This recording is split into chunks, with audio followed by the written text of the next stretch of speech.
Sa dinami-rami ng pwedeng piliing makasama habang buhay, yung wala pang mapapala ang pinili niya.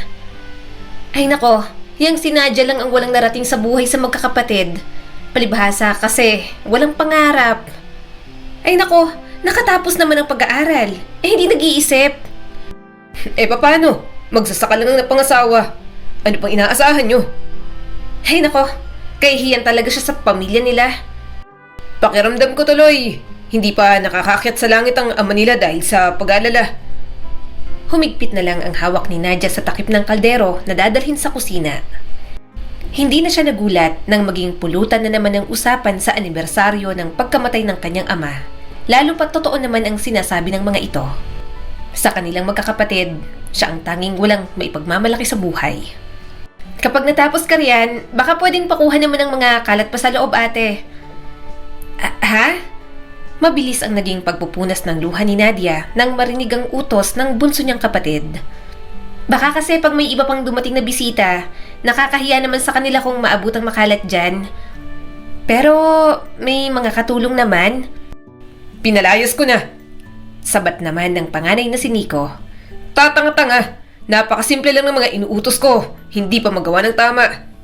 Ikaw lang ang pwedeng gumawa niyan, ate. Paalalang muli ni Nina. Kailangan pa naming pakiharapan ng mga bisita. Hindi naman pwedeng ikaw ang haharap, di ba? Ano na lang ang sasabihin nila? Sige.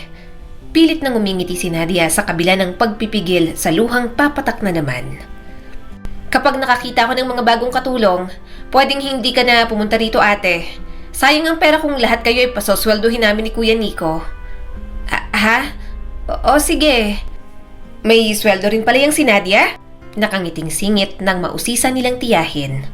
Napakabait nyo talagang magkakapatid, kaya kayo binibiyayaan ng magandang buhay. Balik na po ako sa kusina. Pilit ang ngiti na sambit ni Nadia. Ay nako, mabuti pa, marami pang hugasin doon. Mabilis na sagot ng tiyahin niya bago ito umalis. Hindi siya nagsalita nang ipagmalaki ng kapatid niya na may sinisweldo siya sa bahay nila kahit wala naman yung katotohanan. Naroon siya para tumulong dahil yun lang ang kaya niyang ibigay ngayon sa pamilya nila, lalo na sa nanay niyang nangungulila sa ama nilang pumanaw na. Bakit ikaw ang kilos ng kilos dito, Nadia? Tanong ng pinsan niyang si Claire. Mayayaman yung mga kapatid mo. Nasaan ang mga perang ipinagmamalaki nila sa iba? Claire, hinaan mong boses mo. Aba, kung may makarinig, edi may makarinig. Naiinis na ako sa mga kapatid mong yan. Lagi ka nalang pinagmumukhang kawawa. Ano raw? Sinisweldohan? Tumawa ito. Wala silang ibinibigay na kahit isang kusing sa lahat ng tulong na ginawa mo, no? Claire, gusto ko lang namang tumulong. Pero hindi kasama ron ng api-apihin kanila. Talo mo pang hindi parte ng pamilyang to? Hindi naman ganun ang mga kapatid ko. Ano ba? Hanggang kailan ka ba magbubulag-bulagan? Makikita naman na ibang turing sa'yo ng mga yon kahit ng mga magulang nyo. Porke may mga sinabi sila sa buhay, hindi ka na nila kayang ituring ng patas? Huwag mo na sanang ipaalam kay Kenneth, Claire. Ay nako, dahil siguradong magagalit ang asawa mo. Buhay reyna ka nga kapag nasa bahay ninyo, pero ang sarili mong pamilya ang turing sa'yo, alila. Kasalanan ko rin naman.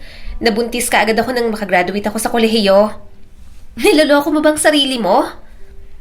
Umikot ang mga mata ng kanyang pinsan. Bata pa lang tayo, ganyan na sila. Ang tito mo, paborito ang Kuya Nico mo. Si Nina naman ang nanay mo. Habang ikaw, wala. Parang hindi ka nila anak. Kahit ang mga kapatid mo kung api-apihin ka, gano'n na lang. Galit lang siguro sila. Alam mo, kung hindi ka pa tumigil, mas magagalit ang asawa mo, Nadia.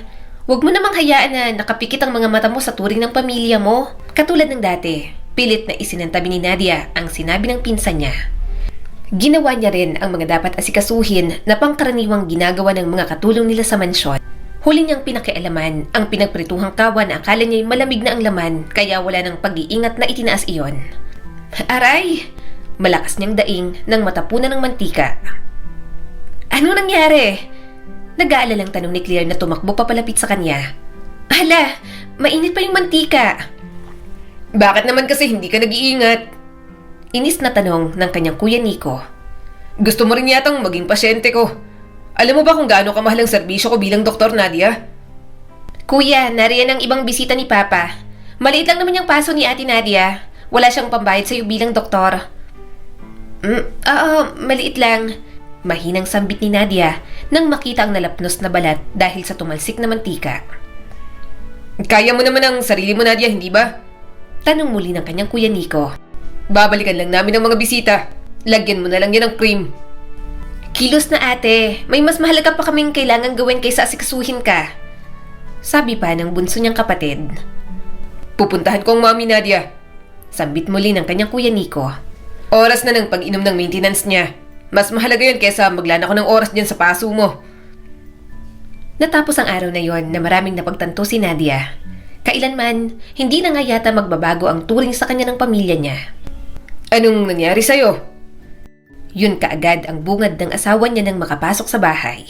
Ha? Gulat niya pang tanong. Bakit may paso ka dyan, Nadia? Nagmamadali nitong kinuha ang medicine kit nila. Ang laki-laki niyan. Di ba galing ka sa inyo? Hindi ba tiningnan ng kapatid mong doktor? Abala sila, naroon ang mga dumalo sa... Kahit na. May kalakasang sambit ng asawa niya. Uunahin pa ba nilang mag-istima sa bisita kaysa tingnan yung kalagayan mo? Nadia, pamilya ka ba talaga nila? Hindi naman sa ganun, Kenneth. Ano? Huminga ng malalim ang asawa niya nang pakalmahin nito ang sarili. Pasensya ka na sa pagsigaw ko, mahal. Sabi nito bago siya paupuin at bigyan ng tubig. Pero hindi talaga tama yung ginagawa nila sa'yo. May doktor kang kapatid pero hindi man lang nila matingnan yung paso mo. Huwag kang mag-alala, ayos lang ako. Tingnan mo, napakaliit lang nito oh. Hindi ko nga naramdaman ng sakit. Mahal. Hinawakan ng asawa niyang kamay niya. Hindi ibig sabihin na wala kang nararamdamang sakit ay ayos na. Ang mali pa lang na pagtrato sa'yo bilang pamilya nila ay kalabisan na. Anong magagawa ko? Pamilya ko sila mahal. Pero hindi ganyan ang pamilya, mahal. Ang totoong pamilya, hindi nakikita ang estado mo sa buhay para maging basehan ng pagtrato nila sa'yo. Kung sino ka bilang tao ang kailangan nilang tanggapin. Pagsusumikapan ko, Kenneth. Wala kang kailangang baguhin, mahal. Hindi mo kailangang manghingi ng atensyon at respeto sa kanila. Kusa dapat nila yung ibinibigay sa'yo. Nakayuko lang siya at hindi alam ang isasagot sa asawa. Alam ko na isa ako sa mga dahilan kung bakit ganyan na lang ang turing nila sa'yo. Kung hindi kita nabuntis, maaaring maabot mo ng pangarap mo. Maaaring ngayon ay hindi ka na nila minamaliit bagkus ay isa ka sa kanilang mga nire-respeto. Wala kang kasalanan, mahal. Pero yung respeto, pantay dapat na ibinibigay sa kahit na sinong tao nang hindi tumitingin sa estado mo. May mga diploma nga sila, magandang karera at may pera. Ngunit yung ugali nila, ipinapakita lang nila na hindi nila natutunan ng paggalang sa kahit na anong eskwelahan. Galit ka pa rin, mahal? Kahit sino naman magagalit. Lalo na kung yung pinapahalagahan mong tao, basurang turing ng iba. Masakit na marinig yun sa asawa, ngunit puro katotohanan lang ang sinabi nito, kaya hindi siya makasagot. Sana sa susunod, alam mo na kung paano ipagtanggol ang sarili mo, mahal. Matututunan mo ring respetuhin ang sarili mo. Sa ganoong paraan mo malalaman na masarap pala sa pakiramdam na patas ang turing sa'yo ng lahat ng nakapaligid sa'yo. Ganoon na lang kalapad ang ngiti ni Nadia. Nagpapasalamat pa rin siya na may isa siyang asawa na nariyan upang maging lakas niya. Tulog ng anak mo. Nakatulog na siya kay hintay sa'yo. Ganoon na lang kahigpit ang pagyakap ni Nadia kay Kenneth. Salamat, mahal. Para saan? Tanong pa nito nang harapin siya. Sa patuloy na pagmamahal sa akin, kayo ng anak mo ang kinakapitan ko upang patuloy na lumaban sa buhay. Ganoon naman kasi dapat ang pamilya. Paano kaya kung ibenta natin ang lupain na iniwan ng aking lolo? Nadia, ang lolo mo na ang nagsabi. Hindi mo pwedeng gawin yan, hindi ba? Nangako ka rin na doon mo itatayo ang unang bahay mo kung saan nakalagi ang kubo. Naisip ko lang naman na baka magkaroon tayo ng magandang buhay kung mapupunta tayo sa Maynila. Tapos, makikipagsapalaran? Tanong ni Kenneth. Hindi lahat ng sumusugal ay nananalo, mahal. Bawat kilos natin doon, kailangan ng bayad. Bigyan mo pa ako ng kaunting panahon. Naniniwala ako na uunlad din ang buhay natin. Tama ka. Isang malalim na buntong hininga na naman ang pinakawalan ni Nadia. Pasensya ka na kung ano-anong pumapasok sa isipan ko. Sa ibinigay na lupa nga pala ng lolo tayo nagsasaka. Bakit hindi ko yun naisip? Antok lang yan, mahal. Pakikisakay ni Kenneth sa kanya na pareho nilang tinawanan. Nabalitaan mo na ba, Nadia? Yun kaagad ang tanong ni Claire nang magpunta sa bahay nila. Ang ano? Ibinigay na raw ng daddy niyo ang mga pamana sa inyong magkakapatid. Ha? Gulat niyang tanong. Wala akong nabalitaan. Diba sabi na pagkatapos ng isang taon, babanggitin ang laman ng last will and testament niya. Hindi ka pinatawag, no? Oo, hindi eh. Sinasabi ko na. Galit na sabi ni Claire. Walang kahit na anong iniwan na pamana sa yung daddy nyo? Samantalang ang dalawa mong kapatid, aba, hating-hati sa kanilang lahat ng mana. Pilit siyang umingiti, ngunit hindi maitago sa mukha ni Nadia ang masaktan. Ang kapal ng mukha nila? Ikaw di ba ang nag-alaga sa dad mo nang kailangan ng magbabantay sa kanya sa ospital? Wala ang kuya Nico mo dahil abala sa pag-e-exam niya bilang doktor. Si Nina naman sa pag-aabogada. Pinaghandaan ko na yan, Claire. Pero masakit, no? Hanggang sa kahuli-hulihang sandali ng daddy nyo, parang hindi pa rin anak ang turing sa'yo. Kailangan talagang sabihin ang harapan. Pagbibiro niya sa pinsan upang gumaan ang paligid nila. Anak ka bang tunay ng daddy nyo? Parang hindi ganun ang nakikita ko. Alam mo naman, bata pa lang tayo. Alam ko ng kuya Nico ang paborito ng daddy. Habang ang mami naman, paborito si Nina. Saglit silang natahimik. Baka sa mukha ng pinsan na naaawa ito sa kanyang sitwasyon. Kaya mabuti na lang nariyan si Kenneth. Pilit siyang umingiti. Mabuti na lang ako ang paborito ng asawa ko. So, parang sinasabi mo naman na may iba pang asawang asawa mo. Biro ni Claire na pareho nilang tinawanan. Ikaw lang talaga magiging paborito niya. May choice pa ba siya? At saka, ako naman ang paborito mong pinsan. Ay naku Nadia, ikaw talagang paborito ko. Hindi ka kasi sumasali sa pataasan nila ng ihi. Kaya nakakatamad magpunta sa kahit na anong reunion ng pamilya natin eh. Puro pagmamalaki sa buhay ang ginagawa nila. Mas galit ka pa yata kaysa sa akin, Claire. Ay nako talaga. Sa susunod na ipatawag ka sa mansyon, huwag ka nang magpakita doon. Umiling na lang si Nadia. Galit talaga ang pinsan niya sa kanyang pamilya dahil sa naging turing ng mga ito sa kanya. Tiisin mo sila para malaman nilang importansya mo, dugtong pa ni Claire. Gusto niyang makinig sa sinasabi ng kanyang pinsan, ngunit hindi niya rin kayang tiisin ang kanyang pamilya. Kaya naman, nang ipatawag siya sa mansyon, naroon siyang muli ng walang kadalaan. Ang ate Nadia na lang ang kunin nating magbabantay sa mommy. Mapagkakatiwalaan natin yung kahit utu-uto. Unti-unting naglaho ang ngiti ni Nadia nang marinig ang sinabi ng bunso niyang kapatid. That's my point. Sagot ng kanyang kuya Nico. Kailangan lang naman ng mami ng taong magmumonitor sa kanya para hindi makalimutan ng gamot at sasama sa lahat ng lakad niya. Kung kukuha pa tayo ng iba, dagdag gastos pa. Mahaba rin naman ang pasensya ng ate Nadia kahit natataasan na ng boses ng mommy. Hindi niya gagawin yun. Uhaw sa pagmamahal si Nadia. Sabi pa ni Nico. Si mami na lang daw ang kakausap. Kanina ka pa riyan ate? Gulat na tanong ni Nina. Sa kabila ng mga narinig, pinilit pa rin ni Nadia ang umiti kahit ang totoo gusto nang pumatak ng kanyang mga luha. Hindi maaaring mahalata ng mga ito na narinig niya ang usapan na magbibigay sa mga kapatid niya ng pagkakataon na lalo siyang apakan. Hindi, kararating ko lang. Ano yung pinag-uusapan niyo? Hinahanap ka na ng mami Nadia. Mukhang namiss ka na niya. Sabi pa ng kanyang kuya Nico. Puntahan ko na lang, magbanyo muna ako sandali. Sambit ni Nadia at mabilis na umalis. Saktong makapasok ng banyo, ganun na lang ang sunod-sunod na pagtulo ng luha ni Nadia. Hinayaan niya ang sarili na ilabas ang lahat ng sakit na nararamdaman bago humarap sa ina at bitiwan ang desisyong pinili niya. Ayoko, mami. Sagot niya kaagad dito. Anong silbi ng pera niyo kung hindi niyo rin naman gagamitin? May sarili akong buhay. Nariyan ang mag-ama ko na kailangan kong tutukan. Kumuha na lang hukay ng ibang makakasama niyo rito sa mansyon. Baka nakakalimutan mo. Ako ang gumastos ng lahat ng kakailanganin mo. Tapos ang tao na magsasalba sana sa negosyo natin, tatanggihan mo? Tungkol na naman po ba ito sa anak ng politiko na gusto niyong ipakasal sa akin dati? Hindi makapaniwalang tiningnan ni Nadia ang kanyang ina. May sarili na akong pamilya, mami. Bakit hindi niyo makuhang maging masaya? Hanggang ngayon, Nanghihinayang pa rin kayo?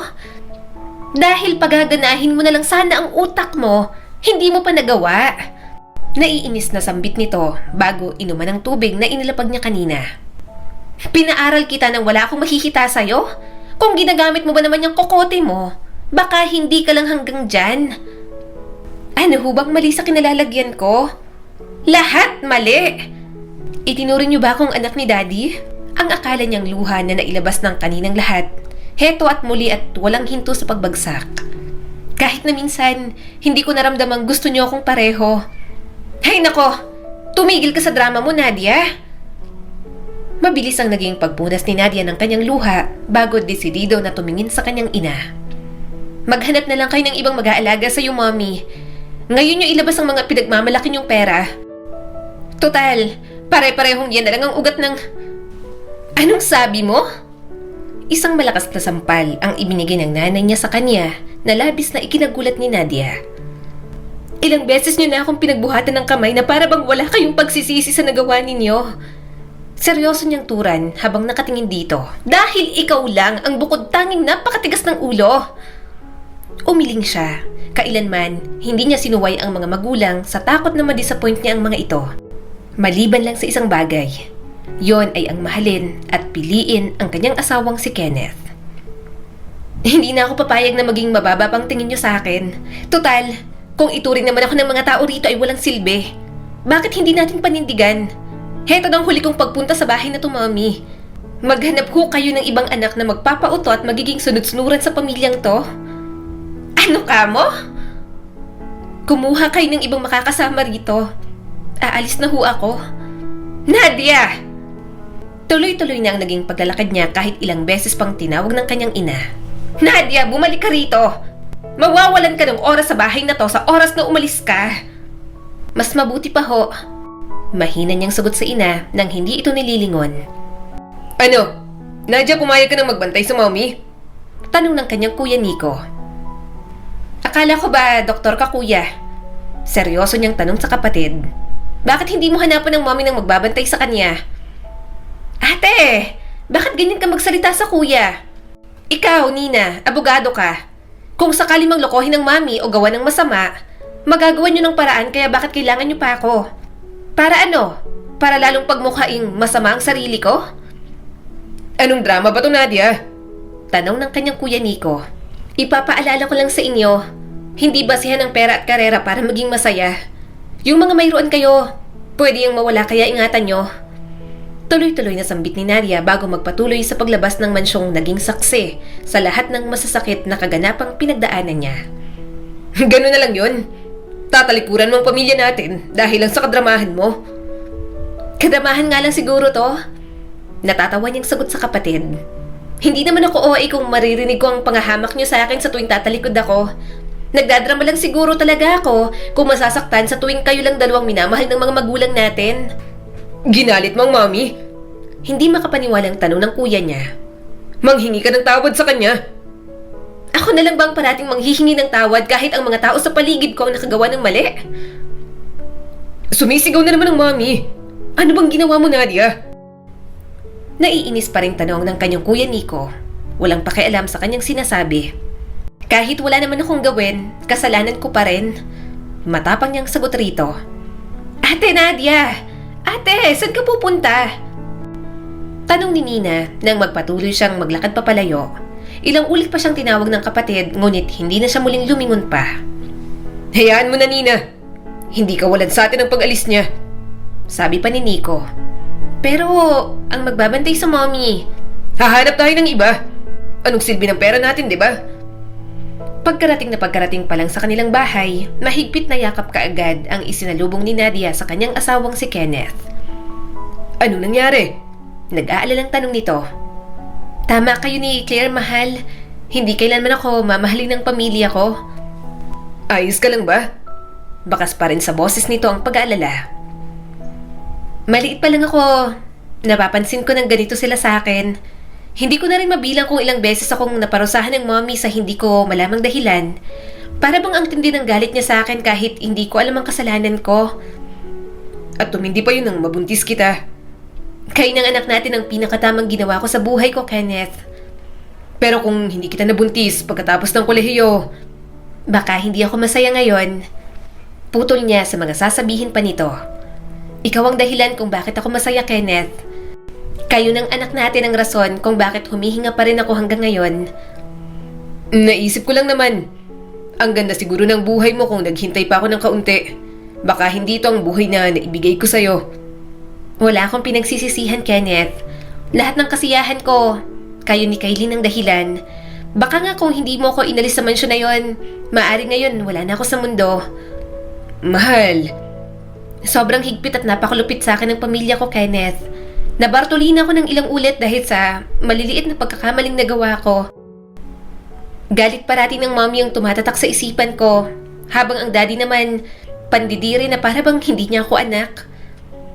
natanong mo na ba sila kung bakit ganun? Hindi naman sila nagsasabi. Mabilis niyang sagot. Hanggang sa huli, pipiliin nilang maging makasarili. Mahal, huwag ka namang mag-isip ng ganyan. Sa ngayon, kayo na lang ni Kailin ang magiging buhay ko. Hindi ko nahayaang maging apektado pa ako ng pamilya ko. Pangako, mahal, ito na ang huling beses na mag-aalala ka sa akin dahil lang sa dumalaw ako sa pamilya ko.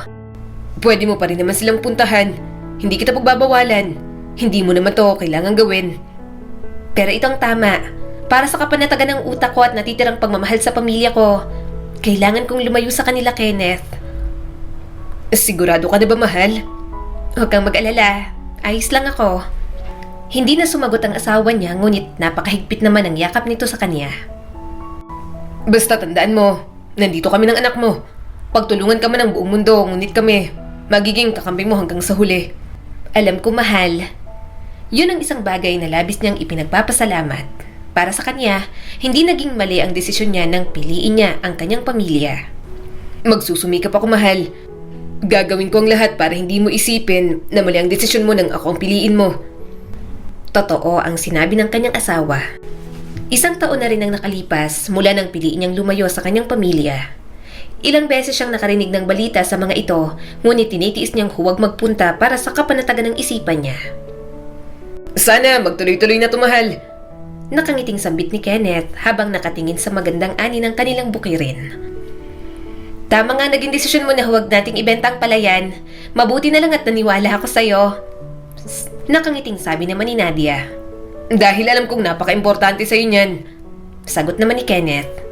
Yan ang natatanging pamana na iniwan sa'yo ng yumao mong lolo. Ang kaisa-isang taong nagmahal sa'yo. Sana magtuloy-tuloy na to, no? Napakalaking bagay kung magiging magandang ani natin. Ibibigay sa atin kung para sa atin. Positibong sabi naman ni Kenneth. Nakangiting pinagmasdan ni Nadia ang apat na sulok na bahagi ng kubo. Dito ko naramdaman ng pagiging masaya. Naalala ko sa lugar na to ako parating dinadala ng lolo sa tuwing nagiging malungkot ako. Siya ang nag-iisang tao na naging kakampi ko. Kung nabubuhay siya, gusto ko siyang pasalamatan, mahal. Siya ang natatanging pamilya na hindi ako hinayaang masaktan. Ang nagparamdam sa akin ng pagmamahal at ang dahilan kung bakit ko nagagawa pang umiti. Naisip niya siguro na baka magsasakang mapapangasawa mo. Pagbibiro ni Kenneth sa kanya na ikinatawa niya naman. Nasabi niya rin sa akin na maaari ko raw gibain ang kubo sa oras na malagay ako sa matinding kagipitan. Hindi naman siguro mangyayari yun, mahal. Pagsusumikapan ko na hindi mawala ang kaisa-isang bagay na nagpapaalala sa'yo sa taong nagbigay ng pagmamahal sa'yo. Nakangiting sabi pa ni Kenneth. Yun ang pangakong binitiwan ng kanyang asawa na pilit nitong tinutupad kahit na nasa matinding kagipitan sila na sitwasyon sa ngayon. Anong gagawin natin? Lahat ng pananim nasira na ng bagyo. Nanlulumong sabi ni Nadia. Lahat ng ipon natin, inilaan natin dyan, mahal. Gagawan ko ng paraan, mahal. Hahanap tayo ng paraan. Sabi naman ni Kenneth. Anong paraan pa? Wala na sa ating natira. Umiling ang asawa niya. Hindi, mahal. Hanggat magkasama tayong dalawa, magagawa natin ang paraan ng lahat. Hindi tayo susuko, di ba? May awa ang nasa itaas. Pasasaan ba't matatapos din ang pagsubok na to? Tama ang asawa niya. Sundan man sila ng problema, hindi sila maaaring sumuko ng basta-basta. Para sa pangarap natin kay Kailin. Oo, mahal. Para kay Kailin. Kung ibenta na lang kaya natin ang palayan. Hindi, mahal. Sa pagkakataong yon, siya naman ang tumutol. Tama ka. Hindi natin alam ang magiging buhay natin kapag sumugal tayo sa Maynila. Mas mahirap ang buhay doon. Dito mabubuhay pa tayo ng pananim natin. Pwede pa rin nating ipalit ng iba nating pangangailangan ng mga natira sa ani natin. Pinunasan niya ang pisngi bago desididong tumingin sa asawa. Baka dalawin ka pa ng lolo mo kapag binenta natin ang lupa niya. Aray mahal. Malakas na daing ng kanyang asawa. Bakit ka nang hahampas? Ang seryoso kasi ng usapan natin, hahaluan mo ng kalokohan. Pinapatawa lang kita. Pagdadahilan pa ng asawa niya. Tutubusin na ng may-ari ang nakasanlang bahay. Pwede natin gamitin ang pera bilang panimula muli sa palayan. Hahanap din ako ng ibang mapagkakakitaan. Total, malaki na rin naman si Kailin. Para habang nasa paaralan siya, may ginagawa naman ako. Sigurado ka ba? Dudang tanong ni Kenneth. Oo mahal, pwede naman tayo mangupahan ulit. Kakayanin natin. Doon naman tayo nagsimula, hindi ba? Mabilis ang naging pagtangon ni Nadia. Mag-asawa tayo. Magkasama nating haharapin ang problema na to. Ngunit, sadya yata na ang pagsubok na ang mismong lumalapit sa kanila. Dahil pagkatapos na maresolba ang isa, muli na naman silang hinahamon ng tadhana.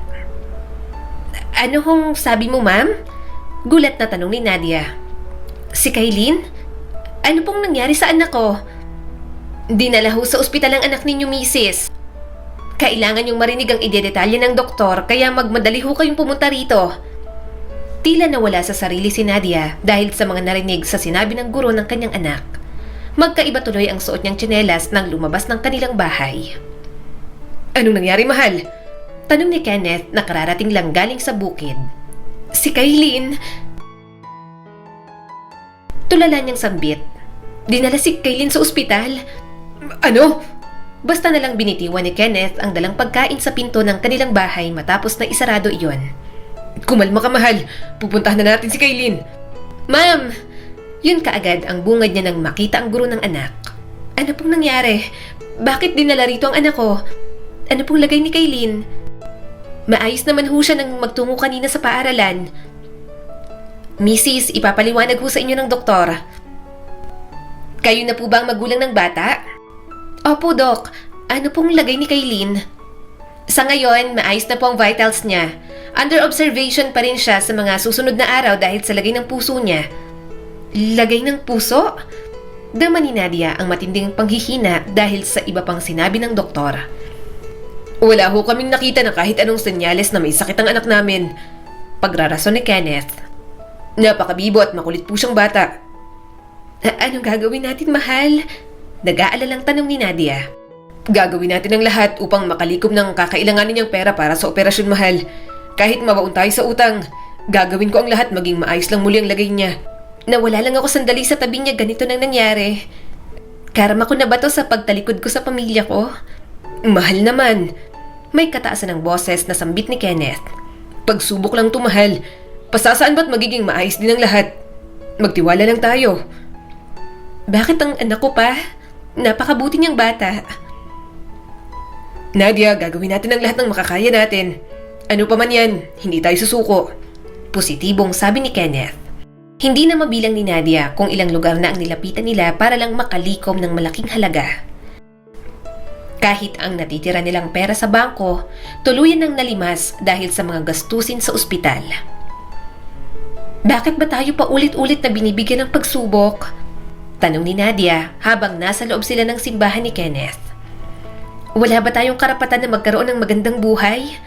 Bakit kailangang madami sa kabalasan kong anak natin? Hindi yan totoo, mahal. Yun ang katotohanan, Kenneth. Hindi ka rin siguro mahihirapan ng ganito kung hindi ako ang napangasawa mo. Mahal naman, huwag kang mag-isip ng ganyan. Ano bang naging kasalanan ko sa kanya para maranasan tong lahat? Siguro, kailangan niya ng mga taong mas maniniwala pa sa kanya. Bakit? Kulang pa bang paniniwala ko? Galit na tanong ni Nadia. Magsimula bata pa ako, sa kanya ko inilaan ang lahat. Hindi ko nga nakakalimutang paglingkuran kahit ng mga panahong nakaramdam ako ng paghihirap sa sarili kong pamilya. Hindi natin pwedeng questionin kung paano niya patakbuhin ang buhay natin. Di ano lang pala ang karapatan natin? May kataasan ng boses na tanong niya sa kanyang asawa. Mahal, hindi natin pwedeng questionin ang paraan niya kung paano tayo susubukin. Ang natatangi lang nating magagawa ay magtiwala sa Diyos. Hindi naman ako nawawalan ng paniniwala sa Diyos. Pero gusto kong malaman ang kasagutan. Alam ko, mahal. Nasasabi mo lang yan dahil galit ka. Kaagad na pinunasan ni Nadia ang mga luha bago lumabas ng simbahan. Si Kailin! Natatarantang sambit ni Claire. Anong nangyari? Hindi ko alam. Bigla na lang nagkaganyan at kailangan na siyang tingnan ng mga doktor niya. Natatarantang sabi pa nito. Tila hihimatayin si Nadia habang nakatingin kung paano lumalaban ang anak niya para sa kanila. Sa pangalawang pagkakataon, natagpuan niya na naman ang sarili sa loob ng simbahan. Hindi na kita questionin. Ipagkakatiwala ko na sa iyo ang lahat. May karapatan pa siyang lumaki na isang mabuting bata. Magkaroon ng pangarap na sa kanya mismo galing. Higit sa lahat, makita at maipadama pa namin ang pagmamahal na nararapat sa kanya. Diyos ko, tulungan mo naman kami. Hindi niya na alam kung gaano siya katagal sa loob ng simbahan. Hindi siya umalis doon nang hindi kumakalma. Nang makalabas, hindi niya inasahan na makikita roon ang nakatatanda niyang kapatid na si Nico. Kuya Nico, anong ginagawa mo rito? Gulat niyang tanong nang makasalubong ito sa hallway ng ospital. Dito na ako magtatrabaho mula ngayon. Puno ng confidence na sagot ni Nico. Kuya, nakakahiyaman pero pwede bang manghirap sa'yo ng pera? Ang pamangkin mo, nasa emergency room pa rin. Kailangan namin ng malaking halaga para maituloy ang operasyon niya. Wala na kaming ibang matakbuhang mag-asawa. Ikaw na lang ang maaari naming... Kuya? Doktor ako, Nadia. Hindi utangan ang kahit magkanong halaga. Hindi kita matutulungan. Pero ang tungkulin mo ay magligtas ng buhay. Ikaw na rin mismo nagsabi. Ang tungkulin ko, magligtas ng buhay ng pasyente ko. Sa nakikita ko, wala akong kahit na anong kinalaman sa anak mo dahil hindi ko siya trabaho. Pero pamangkin mo siya, kuya. Nanghihina niyang sambit. Doktor ka. Hindi ko kinikita ng napakadali ang meron ako. Hindi ko nga alam kung mababayaran mo pa ang uutangin mo kapag pinahiram kita. Hindi ako makapaniwala na naging pamilya kong ha kayo. Sige na, kailangan ko pang magtrabaho. Marami pa akong gagawin. Wala akong hinilig na kahit ano sa pamilya natin. May kalakasan niyang sabi rito. Kung hindi pa ito nangyari kay Kailin, hindi ako makikiusap ng ganito sa'yo. Hindi parating nasa tuktok ka, kuya. Kailangan mo ring bumaba minsan. Sana lang, hindi dumating ang araw na mabaliktad ang bulong ng kapalaran natin at kailanganin mo ng tulong ko. Malamig ang paraan ng pagkakasabi ni Nadia nang tuluyang talikuran ang kanyang kapatid. Tama ang desisyon ko na putulin ang koneksyon sa inyo. Lalo niyo kung binigyan ng dahilan para talikuran kayo. Doktor ka ba? Galit ng tanong ng pinsan niyang si Claire nang makita si Nico. Kinakahiya ko na nananalaytay sa inyong dugo namin. Claire, halika na, Nadia. Huwag kang mag-aaksaya sa mga taong pera at koneksyon ng sinasamba. Kumusta si Kailin, Claire? Puno ng pag-aalala niyang tanong. Stable na ulit ang vitals ni Kailin. Nagkakaroon ng abnormality sa pagtibok ng puso niya. May possibility na mangyari daw yun ulit kung hindi pa siya mauoperahan. Anong gagawin natin ngayon? Claire, seryoso ang naging tingin niya sa pinsan. Oh, bakit? Salamat ha. Ano ka ba, Nadia? Wala nga ako halos na itulong sa financial sa inyo. Salamat pa rin.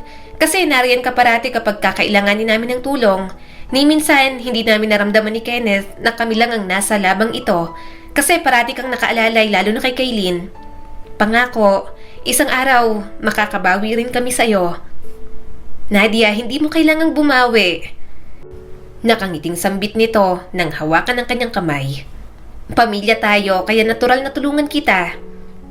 Sana, ganun din ang pamilya ko. Malungkot niyang sambit. Kasi naman, bakit hindi mo sila tanungin kahit minsan? Mas natatakot ako kapag wala silang maisasagot sa akin, Claire. Para bang sa ganoong paraan, kinamumuhian nila ako ng walang dahilan. Ano na lang ang matitira sa akin, Claire? Pinsan, nalulungkot na sabi nito bago siya yakapin ng mahigpit. Wala na akong mapagpipilian. Kailangan kong mangutang kay Ka Oscar. Alam mo kung gaano kalaki magpatong ang gahamang yon. Tutol pa ni Claire. Okay na to, Claire. Ang mahalaga may ginagawa ko para kay Kailin. Yung problema, saka ko nalang iisipin kapag nailigtas ang buhay niya at nandyan na. Ikaw ang bahala. Sana lang huwag samantalahin ng matandang yun ang panghihiram ninyo. Mahina ang boses nito at halatang bakas pa rin ang pagtutol. Kumusta ang operasyon ni Kaylin? Nag-aalalang tanong ni Nadia. Successful, pinsan. Naiiyak na sagot nito. Mabuti kung ganon. Tapos, sa susunod makikita na nating tumatakbo yan dyan.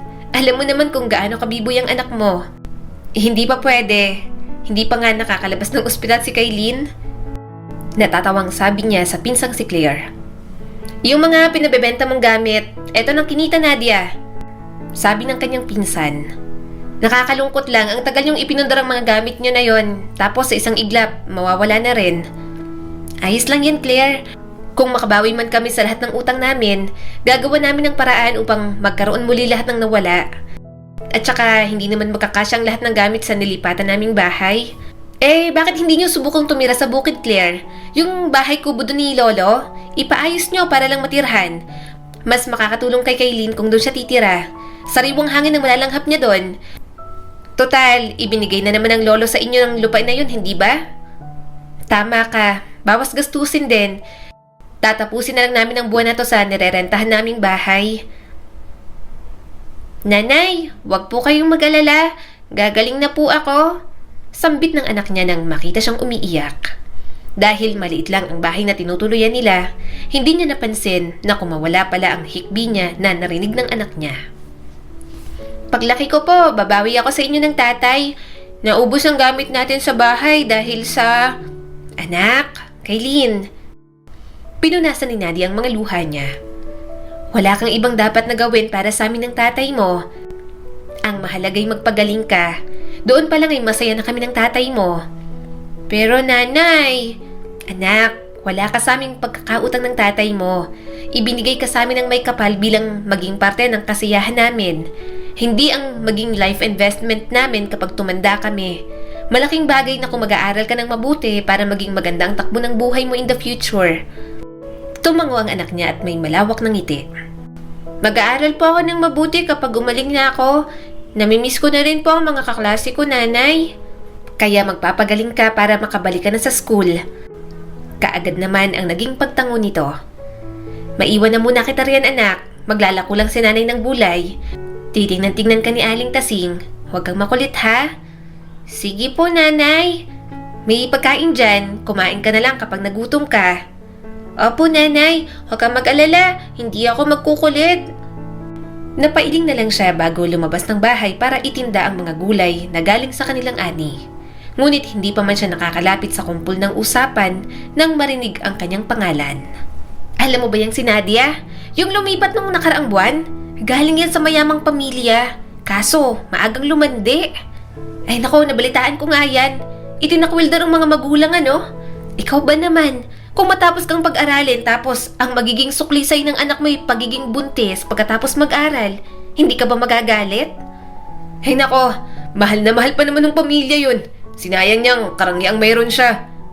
Kaya rin siguro nabaon sa utang at nagkandam malas-malas kasi karma na nila yon. Ganyan talaga kapag hindi marunong. Tapos na ho ba kayong pag-usapan ng buhay ng may buhay? Putol niya sa usapan ng mga ito. Oh, Nadia, nariyan ka pala. Kung makapag-usap kayo sa buhay ng may buhay, talo niyo pa ho ang may perpektong tao. Hindi niyo ho ba nakikita ang mga anak ninyo? Para hong ang titino. Masakit ho ba? Tanong niya rito. Masakit talaga kapag may katotohanan. Tatamaan kasi kayo. Aba, matuto kang gumalang sa matatanda. Ang paggalang ho ay ibinabase sa kaharap na tao. Hindi ho ibinibigay kung kaharap mo ay tatapakan ng pagkatao mo. Wala ho sa edad yan. Tingnan nyo nga ho kayo. Matatanda ngunit parang mga walang pinagkatandaan. Kahit ano pang sabihin mo, palpak pa rin ang buhay mo. Naisip ko lang ho. Kaya siguro siyang-siyang mga tsismosa na pag-usapan ng buhay ng iba ay dahil hindi maganda ang buhay na mayroon sa kanila. Para naman mas gumaan ang pakiramdam nila, kailangan nilang ibaba ang iba. Aba, napakabastos talaga. Sige ho, maiwan ko na kayo. Pwede nyo na hong ituloy ang panghahamak sa iba. Mukhang dyan kayo masaya.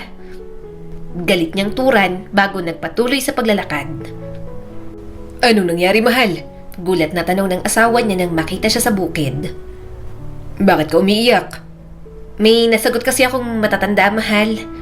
Ah? Bakit naman? Ano nangyari? Wala, Kenneth. Katulad pa rin ng dati. Mahina niyang sagot.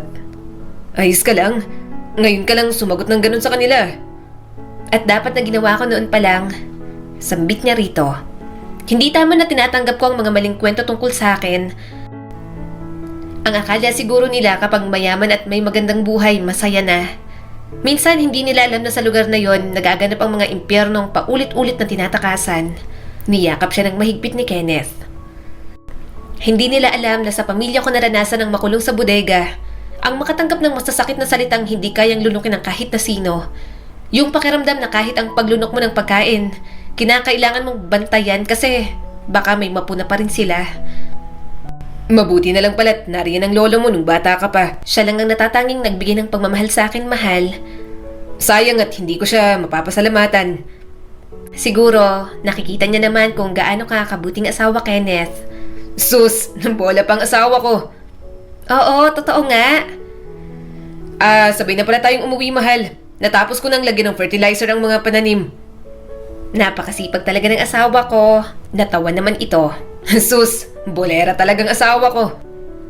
Magkahawak pa ang kamay nila nang umuwi sa bahay at malapad ang ngiti. Ngunit ganoon na lang ang pagkawala nun nang makita nila kung sino ang nag-aabang sa labas ng kanilang bahay. Ka, Oscar, bakit kayo nandito? Kailangan nyo nang magbayad ng utang. Oh? Gulat na tanong ni Nadia. Wala pa hong 1 buwan ang utang namin sa'yo. Ang usapan ho natin ay mababayaran nyo sa loob ng 5 buwan kasamang interes. Wala akong pakialam. Galit na sabi nito. Kailangan ng anak ko ng pera. Kailangan mabayaran nyo na yon. Mali naman ho yata yan, Ka, Oscar. Gusto nyo bang makarating pa tayo sa presinto? Tandaan nyo, may habol ako dahil sa kasulatang pinirmahan ninyo. Pero nakalagay sa kasulatan natin na nababayaran nyo ang utang nyo sa loob ng 1 buwan kasamang interes. Ganoon na lang ang pag-awang ng bibig ni Nadia nang makita ang pirma ng asawa niya sa bagong kasulatan na ngayon niya lang nabasa. Hindi ganito ang pinirmahan ni Kenneth. Ito ang blankong papel na pinapirmahan nyo sa akin. Baka sa mukha ng asawa niya ang galit. Kenneth, pumirma ka ng blankong papel? Nalulumong tanong ni Nadia. Mahal naman. Oo, mahal. Bumalik sila habang nasa operating room si Kaylin. Wala ako sa sarili nun kaya ginawa ko kaagad nang sabihin nila na for verification lang para sa pirma ko. At pumayag ka, mahal? Sapo ni Nadia ang noon nang maisip ang maaring mangyari sa asawa niya kapag hindi nabayaran ng utang at napakalaking interes na dumoble na kesa sa unang napag-usapan nila. Hindi ko akalain na magiging ganito ang paraan nyo ng pagyaman. Galit na tura ng asawa niya. Galit na sabi ng asawa niya kay Ka, Oscar. Nagagawa niyong samantalahin ang pagiging lugmok ng tao para maging hanap buhay. Hindi ba kayo kinakain ng konsensya? Konsensya? Tumawa ang matanda. Kaya mahirap pa rin kayo ngayon dahil sa mga paniniwala niyong pangmahirap. Hindi kayo mapapakain ng prinsipyo ninyo. Bawat kilos at galaw ng tao, kailangan ng pera. Hindi kayo aasenso sa pagiging matapat ninyo. Naikuyom ng asawa niya ang kamao at akmang susugurin ang matanda ng dali-dali niya yung pinigilan. Huwag mong hayaan na marumihan ang kamay mo nang dahil sa taong basura na katulad nito. Ano ka mo? Bakas ang pag-init ng ulo ng matanda dahil sa kanyang sinabi. Masakit ho ba? Totoo lang ho ang sinabi ko. Baka naman kamag-anak niyo ang pamilya ko. Pare-pareho kayong gahaman sa pera. Lalagpak na sana ang palad ng matanda sa kaniyang mukha nang pigilan yon ng kanyang asawa. Hindi ko kailanman napagbuhatan ng kamay ang asawa ko. Tapos yun ang gusto niyong gawin sa kanya. Galit na tanong ni Kenneth bago agawin ang papel na pinirmahan nito at pinunit. Yan ang orihinal na kopya. Galit na sabi ni Ka Oscar na nagmamadaling pinulot naman ang kasama nito. Kaya nga ho, pinunit ko. Kaskwal na sabi ni Kenneth. Ayos lang ho sa akin kung ako ang babanggain ninyo. Pero ang madawit ang asawa ko sa pangahamak ninyo. Ibang usapan na ho ito. Tanga! Paghawak na nga lang sa papel ang trabaho mo, hindi mo pa ginawa ng maayos. Baling nito sa alalay na kasama. Pasensya na ho, boss. Hindi ko naman alam na aagawin niya. Tanga talaga. Naiinis pa rin na sabi ni Ka Oscar. Pasensya na ho ulit, boss. Pagbabayaran nyo to. Banta ni Ka Oscar. Makakarating sa otoridad ang mga ginawa ninyo. Iyan ang hindi nyo gagawin. Seryosong sambit ni Kenneth. Mahirap lang ho kami, pero hindi ibig sabihin nun ay walang utak ang mga taong nilalamangan ninyo. Ba't talagang makakalis na ho kayo? Sabi ng asawa niya bago siya hilahin papasok ng bahay. Ngunit nang nasa tapat na ito ng pinto ay huminto ito. Hindi kayo magsusumbong sa pulis. Malalaman nilang mga illegal yung gawain sa oras na gawin nyo yun. May araw din kayo. Sigaw pa ng matanda. Ingat ho kayo sa pag-uwi, Ka Oscar. Nagawa pang sabihin ng asawa niya bago magtuloy-tuloy sa pagpasok ng bahay. Mahal. Ngumiti ang asawa niya sa kanya. Kailangan nyo ng makakatapat, mahal. Hindi maaari na parating pinagsasamantalahan ng mga katulad niyang katulad nating gipit at naghahanap ng matatakbuhan. Paano kung gumanti siya? Kilala natin si Ka Oscar, mahal. Hindi siyang uri ng tao na nagpapatalo. Nag-aalalang sabi ni Nadia. Mahal, mag-iingat ako. Gagawan din natin ang paraan ng utang sa kanya para mabayaran ng maaga. Ibenta na lang kaya natin ang lupa sa bukid.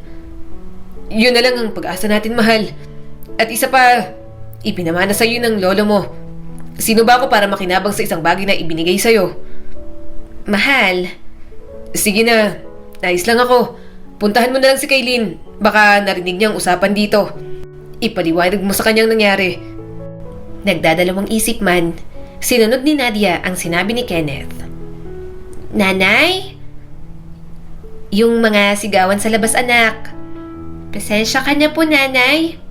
Anak, wala kang kasalanan. Pero ako ang dahilan kung bakit kayo nagkaroon ng problema ni tatay. At nararapat lang dahil kami ang mga magulang mo. Hindi ka dapat nag-iisip ng kung ano-ano, ha? Hayaan mo ang mga matatanda ang umintindi sa dapat na gawin. Pero nanay, ang dapat mong ginagawa ay yung magpagaling. Hindi dapat iniisip ng 7 taong gulang na bata ang ganitong problema. Pero paano naman po kayo ni tatay? Malakas ang nanay at tatay, anak. Wala kang dapat isipin. Sige po. May ipapangako mo ba sa nanay na ang pagpapagaling lang ang iintindihin mo? Imbis na sumagot, mahigpit na yakap ang ibinigay sa kanya ni Kaylin. Mahal na mahal ko po kayo ni tatay. Ganon din kami sa'yo, anak. Dadalaw nga pala ang mga kaklase mo rito bukas. Talaga po? Baka sa mukha ng anak niya ang kasiyahan. Makikita ko na sila ulit? Sabi ko na magiging masaya ka sa balita ko. Nakangiti niyang sambit bago yakapin itong muli. Mahal na mahal ka namin ng tatay mo, anak. Ikaw ang kayamanan na hindi namin ipagpapalit sa kung ano paman. Mag-aaral po ako ng mabuti kapag nakabalik ako sa school, nanay. Alam ko, anak. Yan naman ang lagi mong pangako sa amin. Pero wag mong pilitin, ha? Ang mahalaga lang naman sa amin ay maging masaya ka at malusog na bata. Napakabata mo pa para sa mga isiping yan. Walang sinabi ng kahit anong anak niya. Tumango lang ito sa kanya. Kailangan ba talagang magpakita ka sa mansyon? Bakas na naman ang pag-aalala sa asawa niya nang magpaalam siya rito. Kailangan, ang mismong attorney kasi ng mami ang nagpapapunta sa akin doon. Mag-iingat ka. Kung gusto mo, sasamahan kita ron. Hindi na, mahal. Uuwi ako kaagad kapag hindi ko nagustuhan ang pakikitungo nila. Mukhang importante kasi ang dahilan kaya kailangan kong daluhan. Sige, mahal. Mag-iingat ka. Paalala pa sa kanya ni Kenneth. Yun ang bili ng asawa niya na paulit-ulit niyang tinatandaan, ngunit iba pala ang dapat niyang pansinin. Naroon ang ibang miyembro ng kanilang pamilya dahil sa isang selebrasyon at lahat sila nakasuot ng glamorosong kasuotan. Ikaw ba ang assistant na alalay sa head chef ngayong gabi? Tanong sa kanya ng isang ginang. Po? Gulat niyang tanong nang hilahin siya nito patungo sa kusina. Saglit lang po. Eh bakit tumatayo ka riyan sa lugar ng mga bisita? Alam mo bang kabilin-bilinan ni madam na huwag pupunta ang staff doon kung hindi kinakailangan? Hindi pa rin pala siya nagbabago. Umiiling na sambit ni Nadia. Maraming pera sa tuwing kailangan niyang magmalaki. May sinasabi ka, Iha? Tanong nito nang lingunin siyang muli. Sabi ng bilisan ng pagkilos. Yan, sa kabila yan. Sa kaliwa naman yung isang putahe. Utos nito bago ibalik muli ang tingin sa kanya. Ano hong meron? Bakit napakarami ng bisita? Hindi tuloy ako nakapaghanda? Ang panganay na anak ni Madam, magiging head surgeon na sa ospital. Ah, ganun ho ba? Oh, ano bang tinutunga-tunga mo riyan? Wala ka pa bang balak na kumilos? Anak ho ako ng may-ari ng mansyon. Putol niya sa sasabihin pa nito. Mukhang nahuli lang ho ang hinihintay niyong katulong. Ano ka mo? Gulat na tanong nito at tila kinakabahan. Sigurado ka ba, Iha? Nahihiya naman siyang tumango. Ayos lang ho, kasalanan ko naman kasi dahil hindi akma sa party ang suot kong damit. Hindi ko rin inakala na bonggang selebrasyon na gaganapin. Wala ho silang sinabi. Hala, pasensya ka na talaga, Iha. Hindi ko alam na... Apo, ayos lang po. Dito na rin ako dadaan sa likuran para makapagpalit ng damit. Pilit ang ngiti na sabi ni Nadia. Sige po, Manang. Pwede bang wag mo na lang akong isumbong kay Madam? Pasensya na, hindi ko talaga alam. Alam ko ho, makakaasa ho kayo. Ganoon na lang ang pag-iingat ni Nadia na huwag makita ng kahit na sino dahil sa panliliit na maaaring maramdamang muli para sa sarili. Bakit hindi nila sinabi? Bakit ngayong araw pa kailangang sabihin ng ganito kaimportanteng bagay? Muli niyang tiningnan ang suot na t-shirt at pantalon.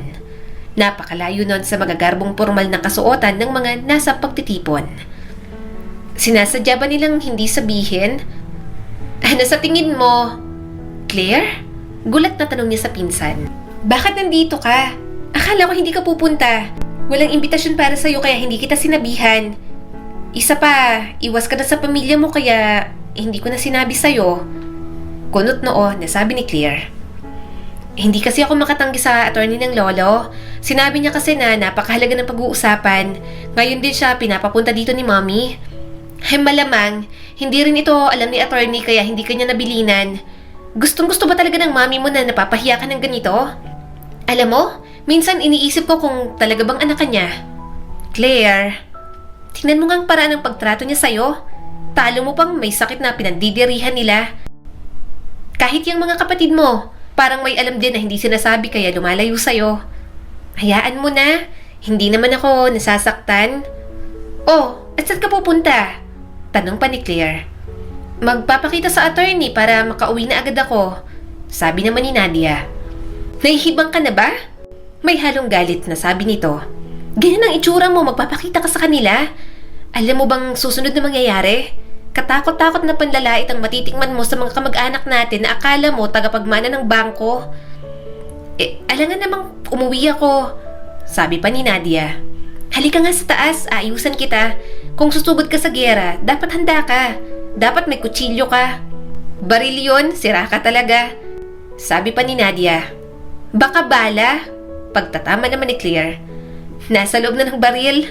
Pagpapalusot niya rito. Basta, huwag kang papayag na maaapakan ka na lang nila. Bakit? May sobra kang dala na damit? Gulat niyang tanong sa pinsan. Para yan sa kliyente ko. Ibibigay ko sana mamaya pagkatapos ng party. Hindi naman kaya mapahamak ang trabaho kapag hindi ito nakarating sa kanya? Naku, maintindihan niya to, Nadia. Ipapaliwanag ko na lang sa kanya. Claire, nakakahiya. Mas nakakahiya kung ganyan kang haharap sa kanila, no? Mukha pa namang pinagplanuhan ng pamilya mo na magmukha kang kawawa sa harap nila. Wala nang nagawa si Nadia nang magsimula siyang ayusan ng pinsan dahil hindi pala ayos kahit siya ay nagulat sa nakitang itsura ng humarap sa salamin. Ang ganda mo, pinsan! Kaya nabuntis ka ng maaga ni Kenneth eh. Sira ka talaga. Ilusot natin, nabuntis ng matapos ang graduation. Ako ba talaga to? Gulat na tanong ni Nadia sa sarili. Kaya ka siguro ginagawang kawawa ng pamilya mo kasi masasapawan mo ang ganda nila. Sira ka talaga, Claire. Natatawa niyang sambit. Kanina ka pa, baka maniwala na ako niyan. Totoo nga, kahit ako nagulat din sa beauty mo.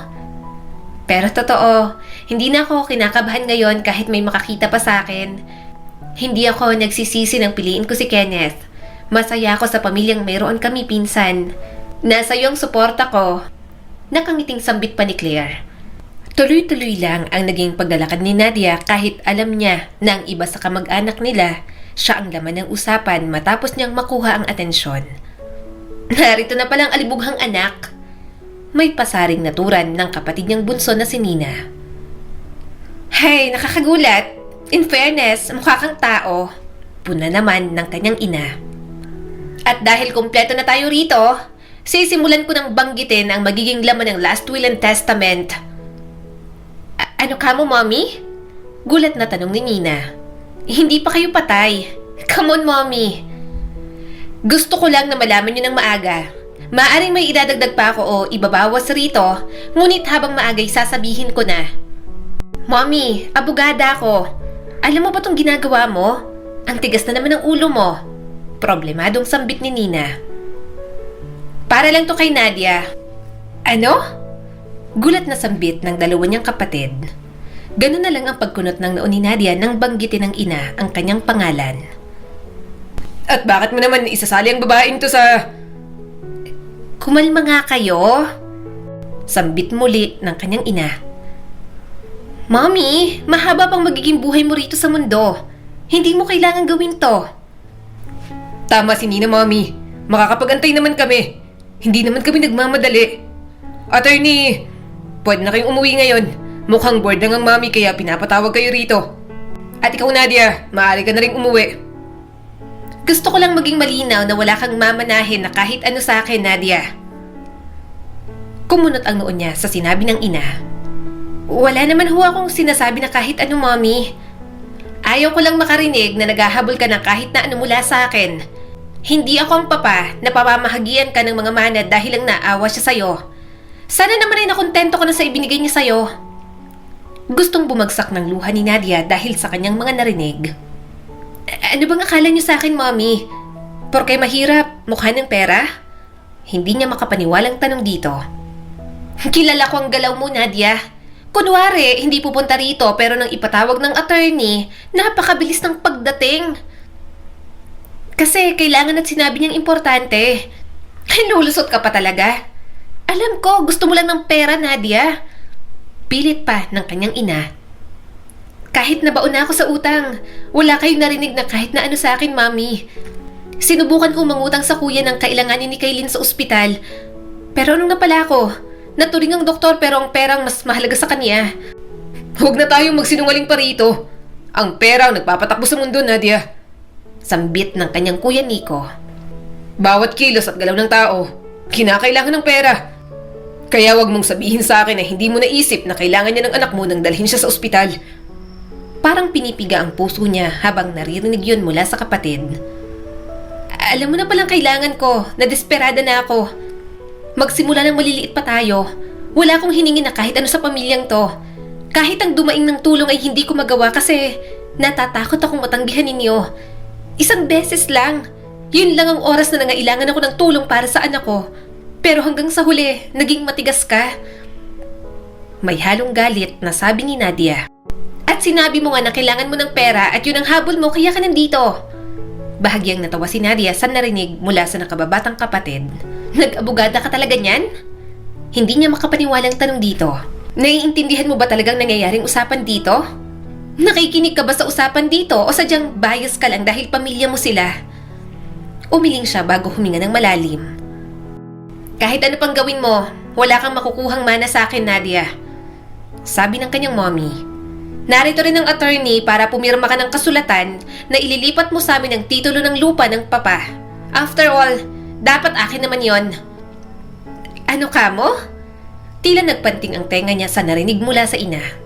Ang kaisa-isang bagay na ibinigay sa akin ng lolo, gusto niyo ring kamkamin? Umayos ka nga sa pagsasalita mo, Nadia. Sabi ng kuya Nico niya. Matuto kang gumalang sa mommy.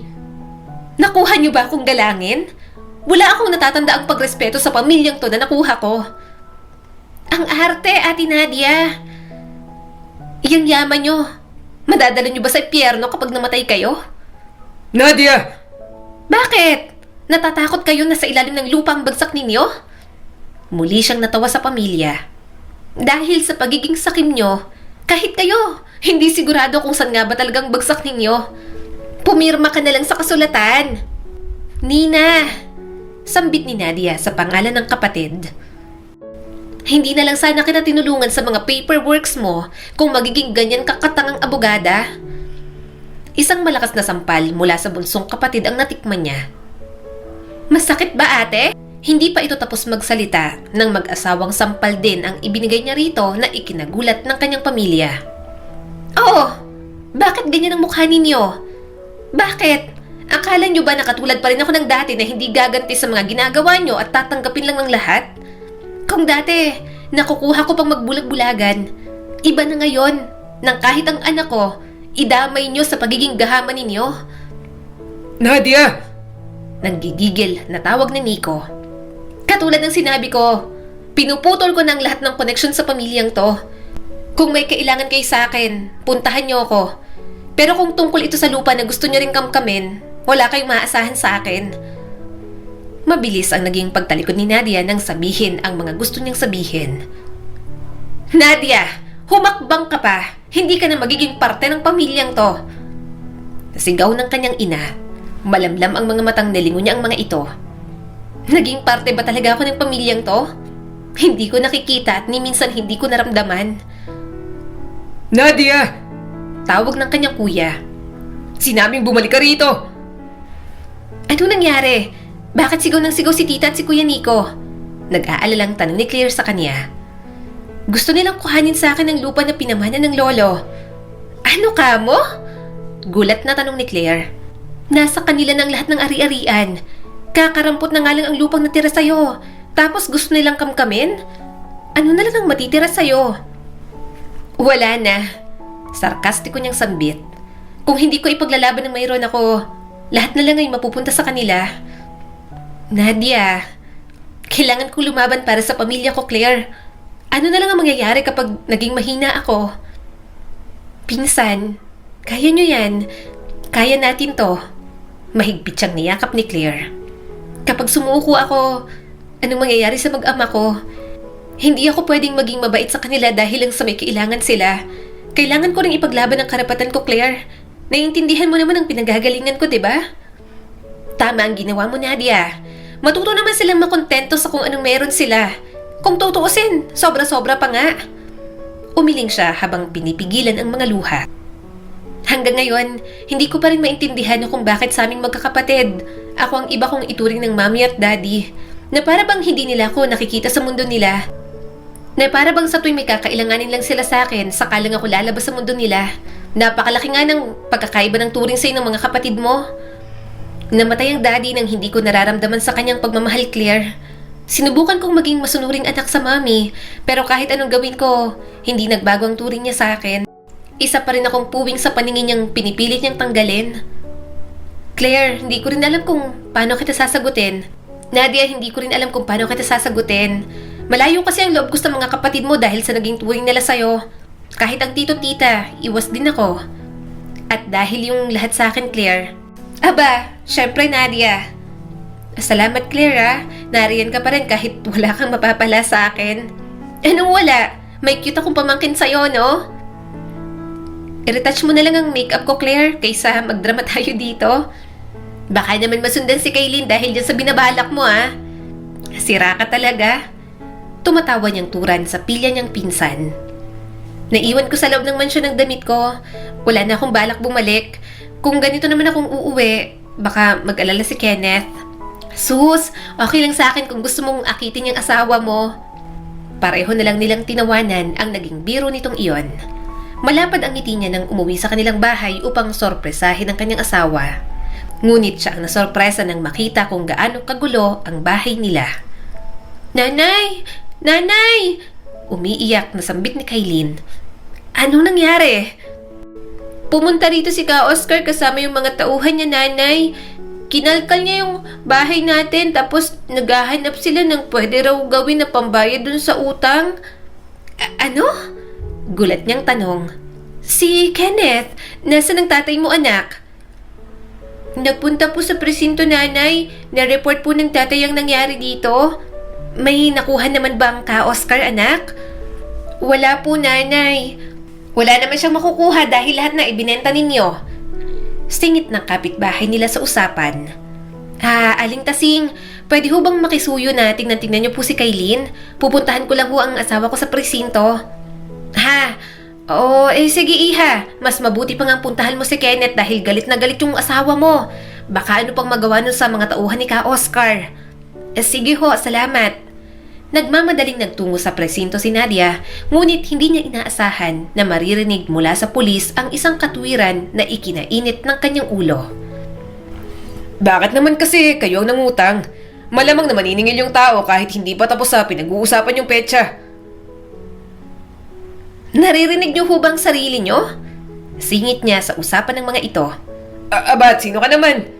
Asawa ko lang naman ang lalaking pinagsasalitaan niyo ng kung ano-ano. Kung ako si Ka Oscar, ibinaon ko pa kayo ng husto sa utang. Ano ho ka mo? Mahal, halika na. Hindi, Kenneth. Tayo ang biktima dito. Hindi ang maperang matanda na ipinagtatanggol nito. Sabay turo niya sa pulis. Umuwi na tayo, mahal. Sambit pa ni Kenneth. Marunong ho kaming sumunod sa usapan. Alam po namin kung kailan kami lalaban. Oo na! Galit na tura ng pulis. Sa ngayon, umuwi na kayo at pinapainit niyo ang ulo ko. Wala sa sarili at problemado ng pareha silang maglinis ng asawa sa bukid kung saan nakatirik ang bahay kubo na matagal nilang hindi pinapasok. Kung hindi mo kayang pumasok rito, pwede namang ako na lang ang maglinis, mahal. Total, sobrang alikabok ng lugar. Baka ubuhin ka lang. Sabi pa ni Kenneth. Dito na rin ako titira, Kenneth. Hindi naman pwedeng manatili lang ako rito sa labas dahil lang sa takot ako. Unahin ko na palang mga kahoy na inuubos na ng anay kung ganon. Inikot ni Nadia ang mga mata sa paligid niya. Habang nakatingin sa mga lumang kagamitan doon, lalo lang naalala ni Nadia ang yumaong lolo. Mababayaran pa kaya natin si Ka Oscar, mahal? Nag-aalala niyang tanong sa kanyang asawa. Paano kung lumipas na ang araw ng palugit niya sa atin? Mahal, pasasan ba't matatapos din ang mga problema natin? Basta magtiwala lang tayo. Tama ka, mahal. Pinilit ng umiti ni Nadia at hinila palabas ang katre na napakatagal na roon. Dito ako parating nagtatago nung bata pa ako kasi takot akong bumalik sa bahay kapag galit si mommy. Ang lolo ang parating nakakakita sa akin. Lagi siyang nandito? Oo, gusto niyang nagtatanim. Sagot niya hanggang sa mailabas na nila ang katre at pagtulungan namang hilahin ang kabinet at tatanggalin ang sirang trapal. Ano to, Kenneth? Gulat niyang tanong sa asawa niya nang makita ang maliit na siwang sa ilalim ng aparador. Hindi ko napansin yan, mahal. Parang itinago talaga. Hindi ko rin alam. Ang Playtoy box ko. Mahina niyang sambit. Dito ko itinatago ang mga laruan ko na ayaw ni mommy kasi pang mahirap. Napahinto sa pagsasalita si Nadia nang buksan ang kahon na yon at bumungad sa kanya ang isang sobre. Ano to, mahal?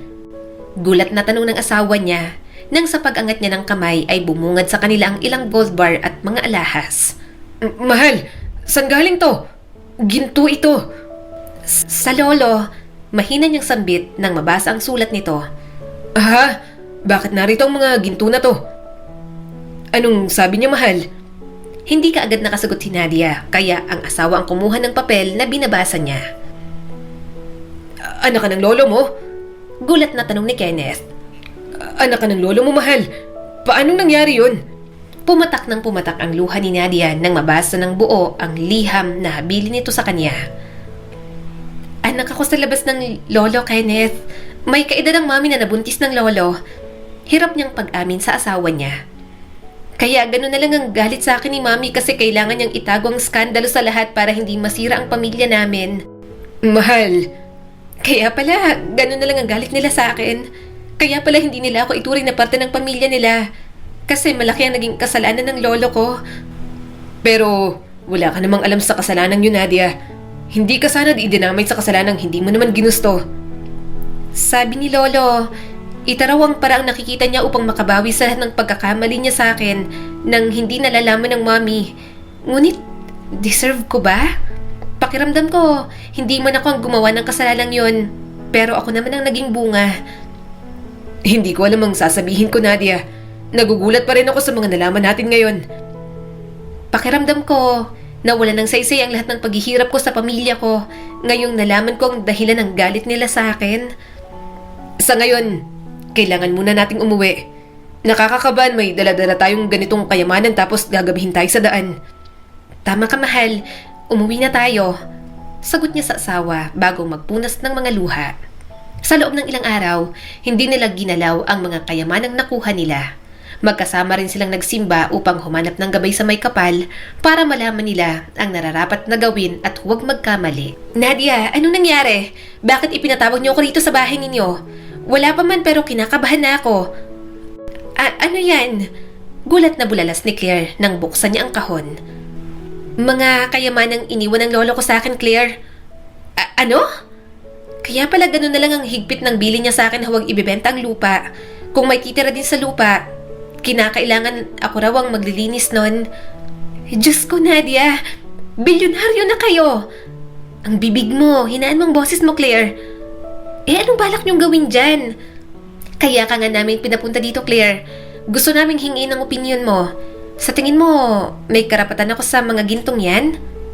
Huwag mo namang sabihin sa akin na may balak pa kayong ibalik yan sa pamilya niyong gahaman. Malamang meron, dahil sa'yo yan ibinigay. Pero narinig mong naging kwento ko. At may karapatan ka pa rin sa pamilyang yon.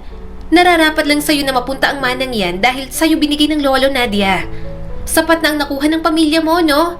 Sobra-sobra pa nga kung tutuusin, kaya huwag ka nang makonsensya. Pero, kailangan mo maging practical, Nadia. Hindi ka ba nangarap na magkaroon ng magandang buhay ang anak mo? Kahit ilang check-up ang gawin mo, hindi ka na maghahanap ng pambayad. Higit sa lahat, mababayaran mo ng gahamang si Ka Oscar. Mukhang tamang pinsan mo, Nadia. Sundin natin ang sinabi niya. Sabi naman ni Kenneth.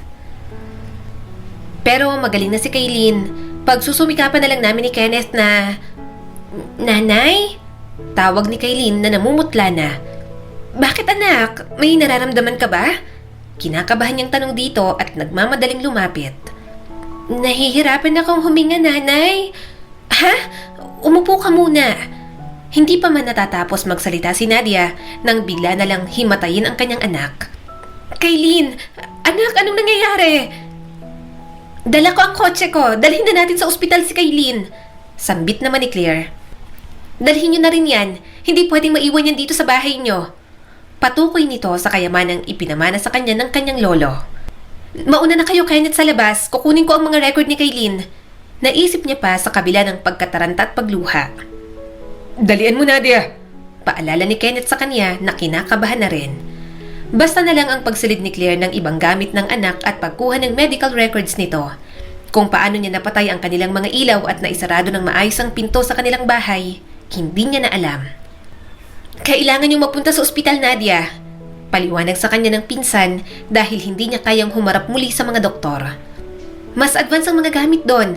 Malalaman natin kung anong problema at bakit naulit ang ganitong pangyayari kay Kaylin. Pwede bang samahan mo kami, Claire? Hindi namin alam ang pasikot-sikot doon. Sabi naman ni Kenneth. Baka may alam ka rin na lugar na maaari nating pagdalhan ng mga ibinigay ni Lolo. Nagpasya ka na ba? Tanong naman ni Claire. Kailangan para kay Kaylin. Sagot ni Nadia. Mabuti kung gano'n, Nadia. Tandaan mo walang mali sa desisyon mo. Dinala at hindi ipinaalam at aksidente mo lang nakita ang mga kayamanang yan. Dahil sa'yo, nakalaang iwan ng lolo natin. Ng tatay ko, pagtatama niya sa pinsan. Hindi mo naman nasabi sa paglabas ko ng bahay niyo ay pamangkin mo na ako. Kahit na namumugto ang mga mata, nagawa niya pa rin matawa sa biro ng pinsan. Dahil may pera na sila sa pagkakataong yon, mas naging madali na maipatingin si Kaylin sa mga espesyalista sa Maynila. Nangyari din kaagad ang pangalawang surgery nito matapos na malaman ang iba pang problema sa puso ni Kaylin. Salamat sa parating pagsama, Claire. Hulog ka ng langit sa aming mag-asawa. Pasasalamat ni Kenneth. Hindi ko alam na napakalawak pala ng connection mo, Claire. Hanggang ngayon, hindi pa rin ako makapaniwala na naging instant milyonaryo tayo ng isang araw. Buti na lang din talaga't matino ang isipan ko at hindi katulad ng asawa mo na susunod sa lahat ng desisyon mo. Ay nako, ano na lang ang mangyayari sa inyong mag-asawa kung puro kabaitan ang paiiralin ninyo? Salamat talaga, sabi pa ni Kenneth. Tama na tayo sa pasasalamat na yan. Kailangan sa pagkakataong to maging maayos ng buhay ninyo. May talino kang taglay sa negosyo, Nadia. Gamitin mo. Masipag ka naman, Kenneth. Alam kong matutulungan mong asawa mo. Talo mo pang naghahabilin, Claire. E-check mong account mo. May ipinasa ako sa'yo. Nakangiting sabi ni Nadia. Nagpadala kayo sa akin ng milyon? Gulat na tanong nito sa kanila nang makita ang notification sa cellphone nito. Bakit? Deserve mo yan kaya huwag mo nang tanungin kung bakit. Nakangiti pa rin na sabi ni Nadia. Binayaran niya rin kaagad ang pagkakautang kay Ka Oscar kasama na ang malaking interes na ipinatong nito. Hindi yun nakaligtas sa balita ng ibang tao sa kanilang barangay kaya napakabilis na kumalat ang biglaang pagyaman nila. Dahil mas matagal din sa pagkakataong yon ang gamutan ni Kailin dahil sa dami ng mga test na ginawa sa anak niya, kinailangan nilang manatili sa Maynila. Mabuti na lang pala't ipinagpatuloy natin ang gusto mong negosyo, mahal. Tingnan mo, napakaunlad na ngayon. Tuwang-tuwa na sambit ni Kenneth.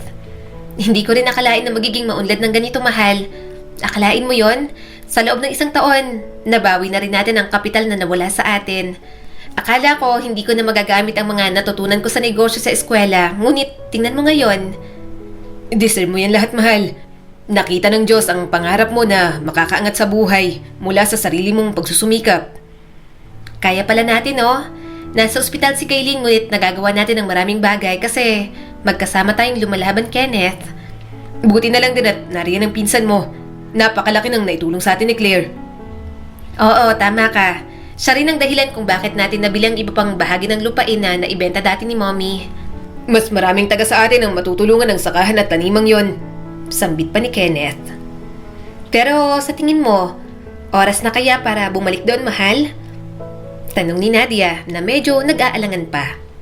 Okay naman na si Kailin. Mas makakatulong sa kanya kung sariwang hangin ang nalalanghap niya. Isa pa, naroon ang buhay ng anak natin. Doon siya magiging mas masaya. Tumango naman si Kenneth. Malaki ang pasasalamat dahil pareho pala ang iniisip nila. Napakalaki para sa amin ang mansyon na to, Claire. Yun ang naging sambit niya nang makita sa aktwal ang binili nilang bahay. Ay nako, wag ka nang tumutol. Putol ng pinsan niya. Nabili na natin ang lugar na to. Alangan namang tumanggi ka pa. Nasa ibang bansa ang may-ari. Mahirap ang proseso at isa pa, sabi mo, akong bahala na maghanap ng bahay na maaaring mabili rito. At ito na yon. Pero, kailangan ba ng party? Tanong niya naman sa pinsan. Syempre naman ano? Sagot ni Claire. Ito ang paraan natin para ipakilala kayo ng pamilya nyo sa buong bayan na to. Pero, kilala naman nila kami. Eh di, kikilalanin nilang muli. Sa pagkakataong to, bilang milyonaryo na, no? Napakamot na lang si Nadia sa ulo dahil sa mga plano ng pinsan niya. Alam mo, kung may isang taong masayang-masaya para sa amin, ikaw na yon. Abat nararapat lang na ako, no? Sagot pa ni Claire. Deserve niyong maging masayang mag-asawa. Lalo ka na, Nadia. Nakita ko ang hirap at iyak mo nung nasa pamilya mo na hindi ka kailanman binigyan ng pagmamahal. Napailing na lang si Nadia sa naging komento nito. Nga pala, narito ng mga tauhan mo sa bukid, Nadia. Ma'am Nadia, Sir Kenneth. Nadya na lang ho. Nakangiti niyang sambit sa matanda. Sigurado ho ba kayo na ako ang hahayaan ninyong maging caretaker ng lupain ninyo kapag wala kayo rito? Hindi pa rin makapaniwalang tanong ni Aling Tasing. Ikaw lang ho ang kaisa-isang napagkatiwalaan naming magbantay kay Kailin kapag wala ho si Claire. Isa pa, may alam ho kayo sa pamamalakad na yan kaya sigurado kami sa'yo. Nakangiting sagot ni Nadia.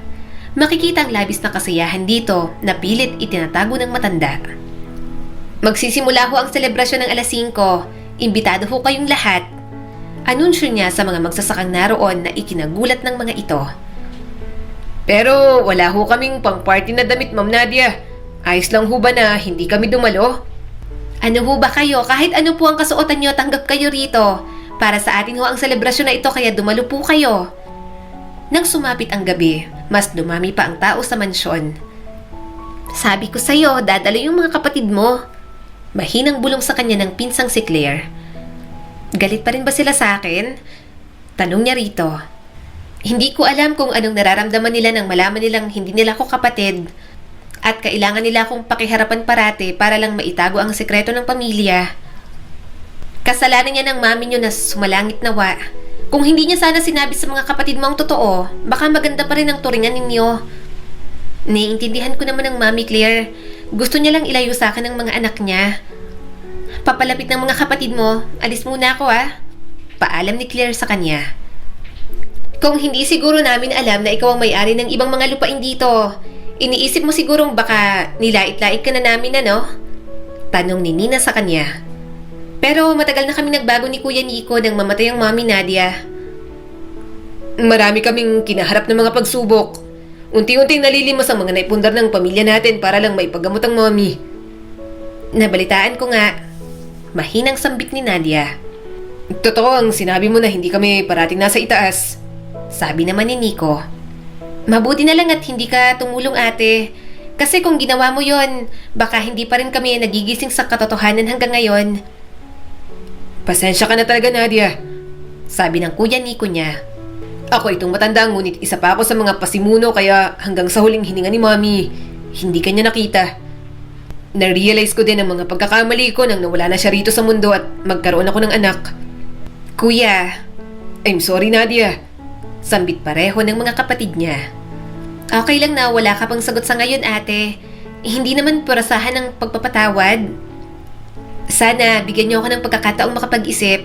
Siguro isang araw ay hihilom din ang lahat ng sakit na pinagdaanan ko. Sa ngayon, ang pagiging sibilisado lang sa inyo ang maibibigay ko. Bahagya ang pagtango ng mga ito bago magpaalam na aalis na. Kumain muna kaya kayo? Hindi na ate, para sa kanilang selebrasyon na to. Nakontento na lang si Nadia na tanawin ang kanyang mga kapatid hanggang sa makalabas ang mga ito ng mansyon. Oh, anong nangyari sa usapan nyo? Huwag mong sabihin sa akin na pinatawan mo kaagad ang mga kapatid mo. Hindi ko pa kaya, Claire. Pag-amin niya rito. Mali bang ginawa ko? Umiling ang pinsan niya bago siya yakapin ng mahigpit. Naintindihan kita, Nadia. Nasasaktan ka pa kaya ganyan ang desisyon mo. Hindi minamadali ang paghihilom ng sakit. Hayaan mong ito ang magsabi sa'yo kung kailan maayos ka na at handa ka na para sa lahat. Claire, hindi ko lang lubos maisip na kaya ko palang tiisin ng pamilya ko. Nang mamatay yung mommy, hindi ako dumalo. Dahil kailangan ka ni Kylie, Nadia.